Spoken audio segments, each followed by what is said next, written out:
भारत के इतिहास में अगर कोई चीज लाल स्याही से लिखी गई है तो वो है पार्टीशन। हमने न जाने पार्टीशन से जुड़ी कितनी भयानक कहानियां सुनी हैं कि कैसे एक बंटवारे ने कितनों से उनके परिवार और घर छीन लिए। ये कहानी 13 साल के अरुण की है।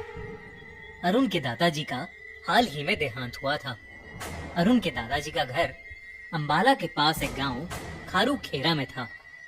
अरुण के पापा शादी के बाद से कभी उस घर में वापस नहीं आए थे और अब अरुण के पेरेंट्स उस घर को जल्दी से बेचकर वापस जाना चाहते थे। वो मकान दिखने में बहुत आलीशान था, पर उसके लिए उन्हें कोई भी बायर नहीं मिल रहा था।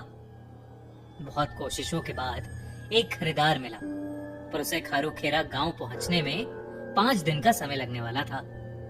इसके चलते अरुण के पापा ने डिसाइड किया कि वो तीनों एक हफ्ते के लिए उसी घर में रह लेंगे। अरुण उस घर में रहकर बहुत खुश था।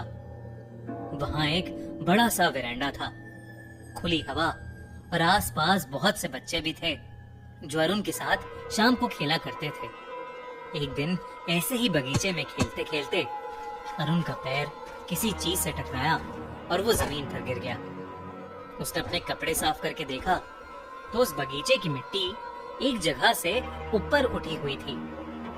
अरुण ने उसे छेड़ा तो उसे वहां पर जमीन में कुछ उर्दू में लिखा दिखाई दिया। जैसे ही अरुण अच्छे से देखने के लिए मिट्टी हटाने लगा, उसे ऐसा लगा कि उसके बालों को किसी ने पीछे से पकड़कर खींचा हो। अरुण थोड़ा घबरा गया। उसने इधर उधर देखा तो वहां कोई भी नहीं दिखा।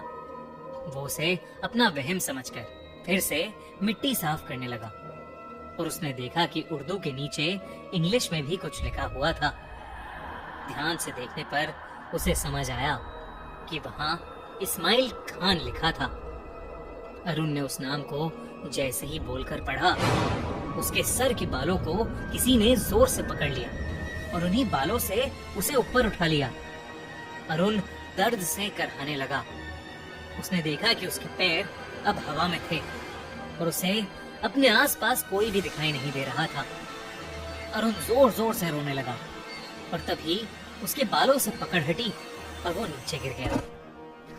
अरुण रोता रोता घर के अंदर चला गया और चुपचाप जाकर अपने कमरे में सो गया। उसने किसी से कुछ नहीं कहा। अगली सुबह 15 अगस्त थी। हवा में ही देशभक्ति थी। मोहल्ले के सभी बच्चे हाथ में तिरंगा लिए गली गली घूम रहे थे। अरुण भी उनके साथ ही घुल मिल गया। वो अपने साथ हुए हादसे को बिल्कुल भूल ही गया था। शाम तक बाहर घूमने के बाद अरुण थक कर घर वापस लौटा। तब उसने देखा कि एक पतंग उसके घर के बगीचे में लगे एक पेड़ पर अटक गई थी। अरुण को तब याद आया कि वही जगह थी जहां कल शाम उसके साथ वो बुरा हादसा हुआ था। अरुण ने देखा कि उस बगीचे में पेड़ की डाल पर एक दिया भी जल रहा था। अरुण को डर तो लग रहा था, पर वो पतंग बहुत बड़ी और खूबसूरत थी। उससे रहा नहीं गया और वो उस पतंग की डोर से उसे खींचने लगा। खींचते खींचते वो पतंग की डोर डाल पर रखे दिए से टकरा गई और वो दिया जमीन पर गिरकर बुझ गया। उस दिए के बुझते ही अरुण के कानों में दर्द से भरी चीखों की आवाजें आने लगी। अरुण ने अपने कान बंद कर लिए, पर फिर भी वो आवाजें कम नहीं हुई। अरुण ने देखा कि कल जहां इस्माइल खान के नाम का पत्थर जमीन में दबा था, वो जमीन अब धीरे धीरे धंसने लगी थी और वो पत्थर जमीन के अंदर जाने लगा था। अरुण डरा सहमा उस पत्थर के पास गया तो उसने देखा कि असल में वहां पर एक पुराना कुआं था। अरुण वहां खड़ा होकर उसे देख ही रहा था कि अचानक उसका पैर फिसल गया और वो उस कुएं में जा गिरा। पानी के गिरने की तेज आवाज सुनकर अरुण के पापा बाहर बगीचे में आए और उन्होंने जो देखा उस पर वो खुद ही विश्वास नहीं कर पाए। उन्होंने देखा कि कुएं के किनारे एक आदमी सर पर टोपी पहने खड़ा था। उसके पूरे शरीर पर गहरे घाव थे और उसकी गर्दन पर एक बहुत गहरा कट लगा हुआ था। वो किसी भयानक भूत से कम नहीं लग रहा था। वो अरुण के पापा को गुस्से से कहने लगा, मैं यहाँ से कभी नहीं जाऊंगा। ये घर ये जमीन मेरी है। और ये कहते ही अचानक से वो आदमी हवा में गायब हो गया।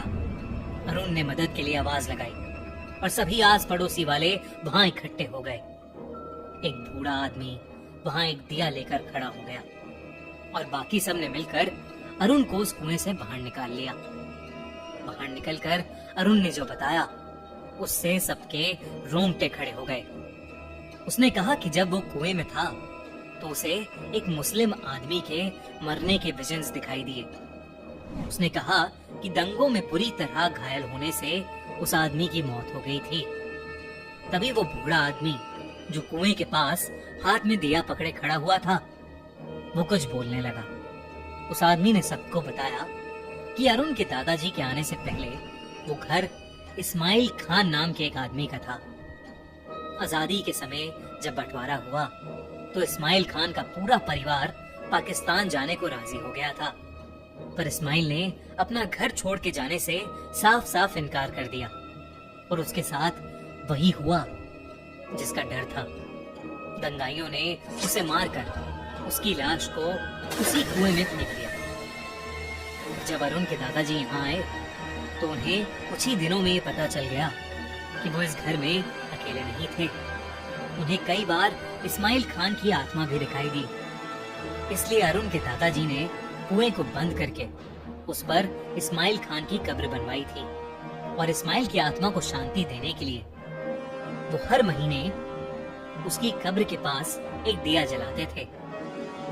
आज उस दिए के बुझने की वजह से इस्माइल की आत्मा शायद गुस्से में आ गई थी और इसी वजह से वो सब कुछ हुआ। अरुण का परिवार ये सब सुनकर दंग रह गया था। उन्होंने हाथ जोड़कर इस्माइल की आत्मा की शांति मांगी। आज भी हर महीने उस घर में एक दिया जलाया जाता है इस्माइल खान की आत्मा की शांति के लिए। दोस्तों, ये कहानी एकदम सच्ची है। ऐसे न जाने कितने लोगों ने पार्टीशन के दंगों में अपनी जान गंवाई है। आइए इस